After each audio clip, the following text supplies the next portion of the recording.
Kuiperbæltet er blevet opkaldt efter Graf Kuiper. Han fandt ud af, at bæltet lå der i 1951. Selve bæltet består af en masse asteroider, dværgplaneter og kometer. Bæltet ligger i kredsløb uden for planeten Neptun. Selve bæltet ligger 30-100 AU væk fra solen. Udover det, så er bæltet en tiendedel af jordens masse. Asteroidebæltet ligger mellem Mars og Jupiter. Asteroidebæltet består af en masse små planeter, asteroider og en masse store klippestykker, meteoroider. Sammen kredser de rundt omkring solen. Oertskyen er en sværm af kometkerner, også kendt som islegemer. Det var i 1932, Aster og Pic fandt kometer med en lang banetid, som kom fra en sværm af islegemer i det yderste af vores solsystem. Senere hen blev teorien taget op igen af astronom Jan Henrik Oertz. Han fandt ud af, at selv efter et år var der spor af islegemer.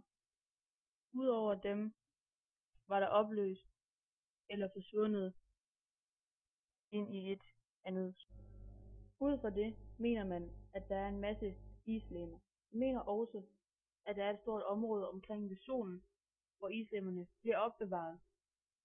Det siges, at Oertskyen er de fleste kometer, der kommer ind i vores solsystem.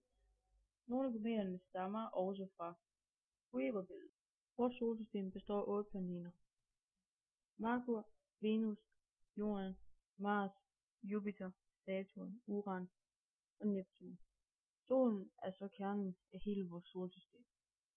Planeterne bevæger sig i nogle ringe omkring solen. Det er dog ikke alle planeter, der bevæger sig lige hurtigt, men de bevæger sig alle sammen i samme retning. De bevæger sig i nogle ellipser. En ellipse har 2 brændpunkter, hvor den ene brændpunkt altid er solen. I solsystemet er den eneste planet Merkur. Merkur har ingen måner, men har den største temperaturforskel i hele solsystemet. Den næste planet vi møder er Venus. Venus og Jorden har næsten samme størrelse. Men selvom de næsten har den samme størrelse, så er der meget forskel på dem. Venus har nemlig en løbsk drivhuseffekt og skyer af svovlsyre. Den næste planet vi møder er Jorden. Jorden er vores hjemplanet i universet. Den eneste planet i solsystemet, der findes flydende vand på overfladen, og hvor vi ved, der er liv. Og den lille planet, I ser her, det er Jordens måne. Mars er den 4. planet fra solen, også kendt som den røde planet, og det kan I se ud fra dens røde farve. Mars har måske engang lignet Jorden med store oceaner, og måske har den engang haft liv. Den næste planet er Jupiter. Jupiter er den største planet i vores solsystem. Den er hele 12 gange større end Jorden, og har ikke mindre end 67 kendte måner. Den næste planet er Saturn. Saturn er den smukkeste planet i solsystemet. Det skyldes dens imponerende ringsystem. Man går ud fra, at den engang har haft en måne, men så den er blevet slået i stykker af Saturns tyngdekraft. Uran.